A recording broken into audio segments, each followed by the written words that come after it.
We're already a month into the college football season, which feels weird to say out loud because of how much chaos has occurred in the last 30 days. But what's crazier is we're going to see more of that in October. It's spooky season. This is where the drama fully reaches its peak with upsets, with massive breakdowns, with rosters falling apart, coaching firings, and chaos occurring nonstop. And so the SEC is going to see more change in the next several weeks. But we do this thing called the power rankings every single Monday. Well, now in the month of October, since we have a good gauge on where these teams sit, we're going to do the tier rankings. So let's not waste any time. Welcome on into SEC Unfiltered. It's Cole Thompson. Like the video, hit the ring notification, subscribe to the channel if you love SEC football because we talk about your team daily. Download the podcast version of the show wherever you get your podcast listening systems. Follow us on the socials, link in the description, and check out all of our great work found at secunfiltered.com. And as always, we're proudly brought to you by our friends over at FANDUEL. Go visit FANDUEL.com/SECU. Get started today with $300 in bonus bets when you win your first $5 bet. Sign up today at FANDUEL.com/SECU. We got 6 tiers for this first ranking. It's going to change over time, but bear with me. We're going to start from the bottom and work our way to the top. And in last place, is it basketball season yet? In Kentucky, unfortunately, you're in a reservation for one. Listen, I think that Mark Stoops has done a great job with the program over the last decade plus. What he has been able to accomplish out of Lexington is unheralded. And you got to admit that he's going to go down as the greatest coach to ever reside at Kroger Field. Multiple 10-win seasons, multiple first-round draft picks, certainly a few upsets to go ahead and toot your own horn. But eventually, change is necessary. And that's just a motto in life, in my opinion. If you're going to be stuck in a rut and do the exact same things over and over again and expect different results, the only person left to blame is you. And I get that the buyout is extremely lucrative, and I understand that you don't have a lot of money that is summed on up to where football can be a priority, but you got to get change. This is an offense that ranks in the bottom half of every single college football metric. This is a defense that used to be a prideful unit, now ranks bottom half in every single unit of the SEC. So something has got to be kicking it out in Kroger Field. And if it's not going to happen this year, well, you might as well just start learning toward the hardwood and asking, what is Mark Pope and the Wildcats going to do in March that maybe brings us home a title? Looking to 2026, this is Arkansas. Sam Pittman, I wish you nothing but the best, and I hope you have a cold beer right on tap every single night this week because you've earned it. The way that you were able to change the culture out in Fayetteville was fantastic, and the way that we viewed this job when nobody else wanted it is sensational. The problem is that you hit a wall and people start to realize this is as good as it's going to get as long as Pitt's in charge. So you're kind of playing with house money at this point. Bobby Petrino comes back in. He gets to revitalize his tenure out in Fayetteville. Maybe it ends up being very promising. Taylor Green becomes a draft-eligible quarterback, and you win the starting job outright, and you get to be the long-term head coach. Or you go 4-8, everything crashes and burns. It's not pretty, and much like we saw in 2012 where the disappearance of Arkansas football became a staple, it's more of that in 2025. And then you hit reset, and whoever does come in here has got to be able to turn this program into what Ole Miss has done, what Missouri has done, what South Carolina has done. And the way to do so is by finding a coach that wants to be in Arkansas and a coach that views Arkansas as a dream job, not as a stepping stone to eventually get to another major Power 4 conference bid somewhere in the Big Ten or elsewhere in the SEC. Head coach opening, that's next year. 2 names belong on this list, Auburn and Florida. Let's start off with Florida. It's very easy to say that Billy Napier is on the hot seat because of how bad the season has gone. 3 straight losses after beating Long Island. No offensive line. The play calling has been pedestrianly bad at best. And so the problem is players still rally around and show up for Billy. They refuse to quit inside that locker room. You have a 3-game stretch that is going to determine, are these players actually going to show on up? And that's a big deal. Because Florida at this point very well could just pack it on and funnel it back for the rest of the year. Home against Texas, on the road against Texas A&M, home against Mississippi State. And then you got to go face off against Georgia out in the World's Hardest Outdoor Cocktail Party. By that point, if the roster hasn't quit on Billy, I don't think the program will quit on Billy until the end of the year. Now, if they end up going 4-8, the writing is on the wall. Change is coming to Gainesville, whether players like it or not. But still, if they quit before that, what's the point of holding out for what is eventually going to be the inevitable? And I have Auburn on here because Auburn right now has a defense. Auburn defensively has at least kept them in every single game, whether it be nearly a pick 6 by Xavier Atkins last week at Texas A&M, whether it be the battle when you talk about the matchup out in Norman, Oklahoma, the 2 wins at home against South Alabama, and then you throw in the other matchup. You got to feel pretty good. Ball State, you got to feel pretty good about where the defense is. But offensively, you're talking about Cam Coleman not having 1,000 receiving yards for his career up to this point, middle of his sophomore season. You bring in Eric Singleton, and he has been able to show you that spark. And that's largely due to the quarterback position, which is an area that Hugh Freeze loves to pride himself on a great evaluator of talent. Folks, I hate to be the bearer of bad news. You can't be a bad play caller, you can't be a bad quarterback developer, and you can't be a bad overall offensive-minded coach and say that you're right for the job at Auburn. Those are just things that are not sustainable. And right now, looking at Auburn's metrics when it comes to bottom half of the SEC in passing, the inability to connect on third down, the struggles that you have outside of running the football, and knowing that your defense is kind of keeping you in these games, it's frustrating, but you also know that change is probably necessary on the Plains. I'm not saying that Hugh Freeze can't right the ship. I'm not saying Billy Napier can't right the ship. But those two certainly feel like there's a lot of questions that need to be answered in the next 3 weeks for us to feel that they're a part of the long-term plan in 2026 out in Gainesville or at Auburn. Fight or flight. These are teams that need to show that even though they're down, they didn't hear no bell. Let's start off with LSU. LSU embarrassingly could not run the football once again against Ole Miss. And they haven't been able to run the football against anybody outside of Southeastern Louisiana. This is a team that has now shown you they're going to be a one-dimensional offense. So how do you steer into that skid? Joe Sloan, how do you put yourself in a position to where the play calling is going to be more favorable to Garrett Nussmeier, and you're going to get wide receivers on open, whether it be Chris Hilton, whether it be Barian Brown, Nick Anderson, Xavier Thomas, Aaron Anderson when he's fully back healthy? Because this is what your offense is. Your offensive line has taken a massive step back from a season ago.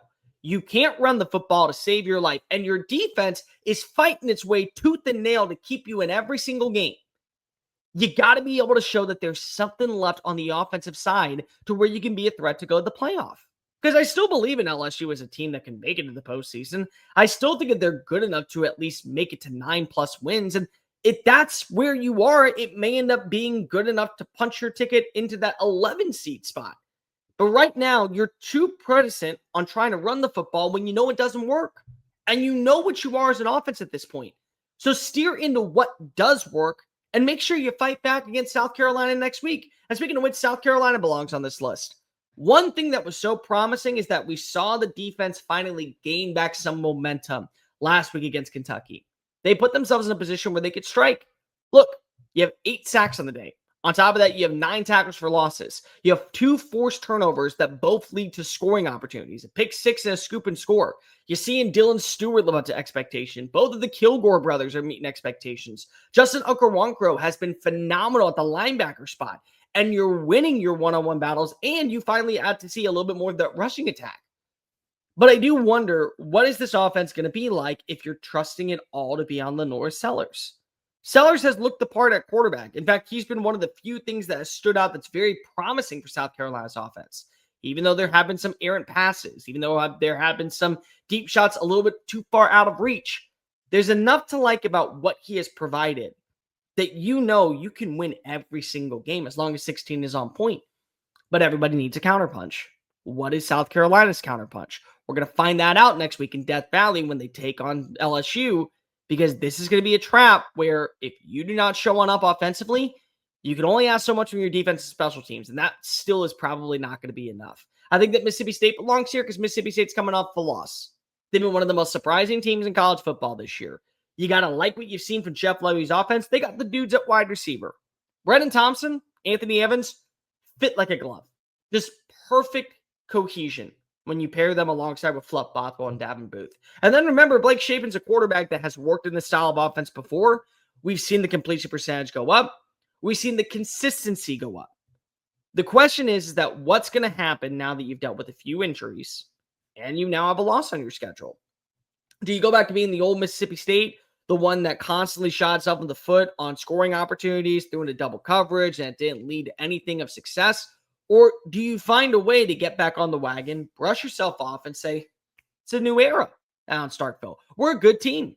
We're a team that could easily punch our ticket to the college football playoff if we do what we do best. Can your defense continue to bail you out of trouble when you have a bad drive? Can they create turnovers in positive territory for the offense to strike? Because if you do those things, Mississippi State has a schedule that not only will benefit them to prove that they belong in that contender category, but they're also going to play the ultimate spoiler role this year. They could be this season's South Carolina, making sure that teams don't go to the college football playoff that you thought should have been in that conversation to begin with. And then Texas belongs here because right now, Texas, what is your fight? You're coming off a 55-0 win over Sam Houston State, and you dunked on a kid that's probably going to be an accountant in 2 years. Okay, well, can you do that against Florida? Can that offensive consistency show on up next week in Red River? Can it show on up when you have to face off against Mississippi State? What about when you go take on Kentucky? What about when you face off against Texas A&M? Because as of this point, you're the one team that everyone views with the one loss as easy pretender. Yeah, the defense is good. Where's the offensive identity? Where are we seeing Arch Manning improve as a passer? Where are we watching is Parker Livingston and Emmett Mosley and Jack Endries and all of these weapons that were supposed to be very highly touted coming out of practice this year are meeting the expectations. Can they do that? You're going to find out. This is a week to do so because I can promise you this, as bad as the Florida offense has looked at times, Florida's defense is going to keep them in this game. And if you fail to deliver and you have a ton of 3-and-outs and we're seeing Arch regress and throwing at people's feet, you're right back in that spot of, flight, 9-3. Enjoy the Alamo Bowl. Enjoy going to Tampa later in the month of January and not the college football playoff. Doubted and dangerous. Next category. 4 teams belong here, and for different reasons. But let's start off with Vanderbilt. If Vanderbilt had any other logo in college football, you would consider them a top 10 team. And the numbers would back that up because they're top 10 in scoring, they're top 20 in rushing, they're top 15 in passing, they're top 10 in third down conversions, they're top 5 in time of possession, and their defense is top 30 in almost every single metric. They are molly-whopping teams left and right, and they've taken on the identity of their quarterback. I can tell you what, I would love to have 11 Diego Pavias on my offense and defense every single drive because I'm winning most football games that way. But because of they're the Commodores, because of they bleed the gold and the black, and because they say anchor down instead of go blue or hail Michigan or anything like fight on, we don't respect them that way. And that makes them dangerous. What if they go on into Tuscaloosa this weekend and they get a massive upset over Alabama? And Diego Pavia, once again, is undefeated against the Yellowhammer State from his time in New Mexico State and at Vandy. You don't think that LSU is going to be taking notice of that? You don't think that Mizzou is going to be taking notice of that? Any other team left on the schedule, Tennessee for that matter, Auburn for that matter. So that makes them dangerous. And even if they show on up there and they lose by a game-winning field goal from the opposing side with Talty drilling a 40-yarder, still makes them dangerous. You went to Tuscaloosa, a place that almost nobody gets the upset win in, and you brought it down to the wire. We don't play our best version of football. We're screwed against you guys. So Vanderbilt at this point has got to be considered in that conversation of dangerous. How could you not put them there? And the same thing goes for Missouri. Missouri right now is a top 10 scoring offense, and they have the number 1 defense in college football. I'm going to say that again. Missouri is the number 1 defense in college football and a top 10 scoring offense. They're giving up 203 yards per game. And this is with a bunch of transfer portal players and some new names that weren't a part of the starting lineup from a season ago. Do you know that Missouri right now has the 3rd most wins in the SEC since 2023? Of course you did, because it's Missouri. You don't pay attention to what goes on in the Show Me State. You're not paying attention to what's going on in their backfield with Ahmad Hardy and Jamal Roberts, and Ahmad Hardy being the best running back in the sport. He's the 2nd best running back after contact among all SEC players. And Bo Pabula looks like the second coming of Brady Cook, but more agile. And you're seeing Kevin Coleman break on out and Brett Norfleet live up to expectations and Marquise Johnson catching deep balls. You don't pay attention to them because of who have they faced off against will always be the narrative. Oh, well, it was South Carolina, and it was a bad South Carolina team, so therefore they're not that good. Oh, it was Kansas, and Kansas lost to Cincinnati, so therefore they're not that good, despite holding both teams to under 3 rushing yards per contest. You got to see them beat Alabama. And then when they beat Alabama, if it's possible, maybe then slightly will respect them enough to give them a top 10 ranking. Maybe that's what we'll do. And that makes Missouri dangerous because their schedule is very bountiful, and it puts them in a position to where they could afford a loss and coast their way through, make it to Atlanta, finish the year off 11-2, 12-1, maybe even host a playoff game. Don't believe me? Look at what they've provided and look at their level of production over the first 5 games and tell me that if they don't go 11-1, they're not hosting a playoff game. Oh, we can talk about how easy a schedule is. It's gotten more challenging. It has. Go look at who they face off against and what is the standard moving forward. Eli Drinkwitz has changed what we view Mizzou as, and it's got to stay that way. Tennessee belongs in this category because Tennessee right now, we've had people still doubting Joey Aguilar. I've heard some people saying after that Mississippi State game, now he's coming back down to reality. Dude still threw for over 250 yards, still found the end zone multiple times and led his team to a victory. Still uncorked 300-plus passing yards against Georgia in his backyard and led a near game-winning drive to be able to finally end the streak. Feels like a better fit for the offense right now than what we saw with Nico a season ago. So they're being doubted. Oh yeah, this team will go back to being an 8-4 roster. We just knew that they were a little bit hot to begin the year. That's what we're hearing. What if they're not? What if Mike Matthews and Chris Brazzell and Miles Kitselman and Braylon Staley all break on out in the next 2 games and they lay waste against opponents to where everyone has to start believing in them as a legit threat to go to the playoff? And their defense is good enough to create turnovers because we saw it a week ago on the road in Starkville. 2 big interception and a scoop and score that led to 14-point differential. So you're a more multifaceted team, and dare I say, you're a better team than you were than the one that went to the playoff last year. And so it's very easy to go ahead and say they're doubted and dangerous. And I think Oklahoma belongs in this category too.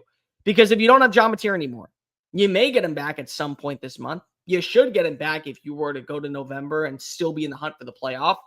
But a lot of people are turning to Michael Hawkins and they're saying, the kid that lost to Tennessee, the one that played against Texas and Red River and couldn't deliver, the one that struggled in the Armed Forces Bowl against Navy, that dude is going to be our starter?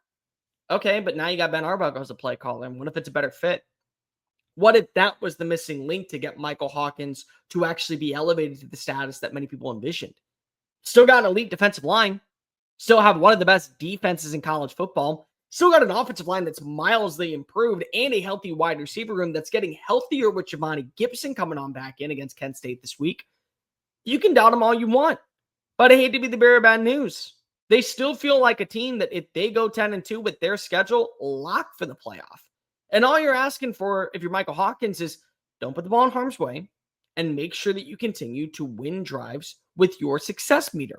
You do those things, we're in a pretty good spot. So down and doubted and dangerous, all fit for these categories. And same thing goes for the usual suspects, Alabama and Georgia. Alabama was able to march on into Athens and end a 33-game win streak for Kirby Smart and the boys. They own Kirby. They own Georgia. They're a usual suspect. If things have truly changed with a new play caller in Ryan Grubb and a new quarterback in Ty Simpson, who truly is the perfect field general that everyone follows his orders and they go into war knowing that they're going to walk away with a dub, you're probably going to be in the playoff. It's so funny that we truly took what that week 1 matchup was out in Doak Campbell and said, this is the new Alabama. And we failed to realize they've made some changes. Offensively, they've made some changes. They know who is their number 1 wide receiver. And it was the only guy that showed on up down in Doak Campbell on Saturday in Tallahassee that afternoon. You also have a very, very good offensive line that's keeping Ty Simpson upright. And your defense still is hit and miss in certain categories, but it comes down to a point where you're saying to yourself, if defensive coordinators do not know how to stop 15, best of luck to you. I mean, there's nothing else we can really say on that point. You're just basically going to have to try and outscore them, and that's not going to be possible. So Alabama, once again, once they show you if they can beat a team like Vanderbilt on Saturday, it's a new era. Same logo, same aura, same things that we remember, but it's a new era with Kalen DeBoer doing things his way. And Georgia's still Georgia. They beat up on the teams that they're supposed to, and they lose to the one roster that they know has always had their number. But you don't doubt what you see right now with anything going on in Gunnar Stockton. He had a good game, in my opinion. He was a touchdown drop away from leading this team to a victory over the Crimson Tide. Defensively, they were able to shut down the rushing attack for most of the afternoon. And they've shown you that they can win in multiple facets, whether it be trusting that they are going to be a meticulously ground and pound offense that will just shove it down your throat until you scream uncle, or take the deep shots. And they got a quarterback that is not afraid to let it fly. And he's accurate with the football too. So I don't doubt Georgia because they lost to Alabama. They could still go 11-1, punch their ticket to the college football playoff and win the SEC. It just feels like it's down because of you lost to the team that still has your number, despite the GOAT being now on the sidelines calling the shots with Kirk and Corsa. That's it. That's all we got here. But still Georgia. You're not going to doubt them. And the final tier is this the year. And there's two teams, and you know exactly who they are. The top two teams in the SEC, in my opinion. It's Ole Miss and Texas A&M. Texas A&M has changed the culture underneath Mike Elko. The offense has a quarterback for the first time since Johnny Manziel. And I'm not saying that Kellen Mond was not a good quarterback. What I'm saying is there are things that he does that Kellen couldn't do. And he can elevate the status of where your passing attack is. And it does help that you have two wide receivers that both go for 1,000 yards, being the first time since 2013 with Mike Evans. Casey Concepcion is a stud. Mario Craver is lightning in a bottle, and good luck bringing them down. And if that's not enough, you have 4 or 5 other dudes that are waiting on the sideline for their opportunity to strike, and they all can make plays. Whether it be Roman Bethel, whether it be Terry Bussey, whether it be one of the freshman wide receivers, they got some studs, and they can move the football with the tight ends as well. Plus, they know how to run it. And I know they haven't been as efficient running the football at this point, but they also haven't had to. My question turns to, is this the year? Texas A&M has always been known for the Texas 8-4 jokes. Is this the year it comes to a close? Are we talking about 10-2? We talking about 11-1? We talking about them beating Texas in Austin, punching their ticket to the SEC championship, which would be a first for the program in 14 years. Massive. Can they be an actual threat to win a national title for the first time since 1939? They have the pieces. They have the right coach. They have, I think, the identity. It's all about the self-inflicting wounds. And we saw that somewhat on display last week against Auburn. Is it going to be on display against Mississippi State? What about Florida? What about when you travel on the road against Arkansas? You come back home to face off against South Carolina. You go take on Mizzou. What is it going to look like? Because again, this is where Texas A&M continues to be Texas A&M. And that's where we got to see the culture change. And then we got Ole Miss, who for my money is the best team in the SEC right now. And I say the best team because they've had the toughest battle going up against a defense that shut down Clemson, a defense that shut down Florida, and they still had a quarterback to the Division II level who was doubted, throw for over 300 yards. That says a lot about who you are as a program. Didn't matter how well you had a defensive formation. It didn't matter what you were missing in terms of the wide receivers, the limited play on your offensive line. None of that was done. They were out-coached. Let me rephrase that. LSU was out-coached. LSU was outgained. LSU was outworked by Lane Kiffin and company. And it was with a quarterback that people all scoffed at because he played at Ferris State. This is a dangerous Ole Miss team. It's not as dangerous as last year's Ole Miss team. If you told me that Ole Miss made the college football playoff last year, I may have thrown out some money that they were going to win the national championship because of that defensive line was elite. But this is still a good Ole Miss team. And one of the toughest trap games that they had is off the schedule. They have 2 more, both on the road, in Athens, in Norman. They go 1-1 in that stretch, they're going to Atlanta. They go 1-1 in that stretch, they're going to the college football playoff. And if they do not find a way to shoot themselves in the foot against South Carolina or against Florida, and Trinidad Chambliss gets to deliver, he looks the part, and he is cool like a Hawaiian breeze on a Saturday afternoon. Very easy to admit that this is the year where Lane Kiffin and company finally get the job done. And what's so funny is you spent all this money last season to say this was our year. And we all should have realized, nope, we were looking a little bit too far ahead. We need to be turning our attention to 2025.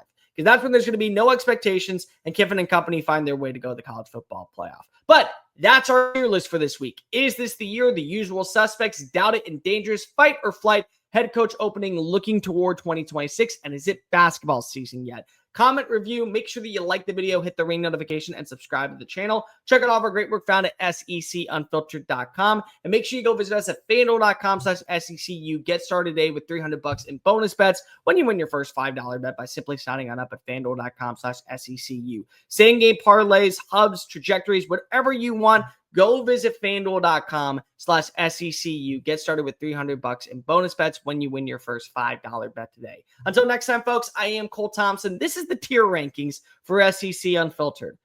Where are you going to find yourself next week? Come find out next Thursday. Peace.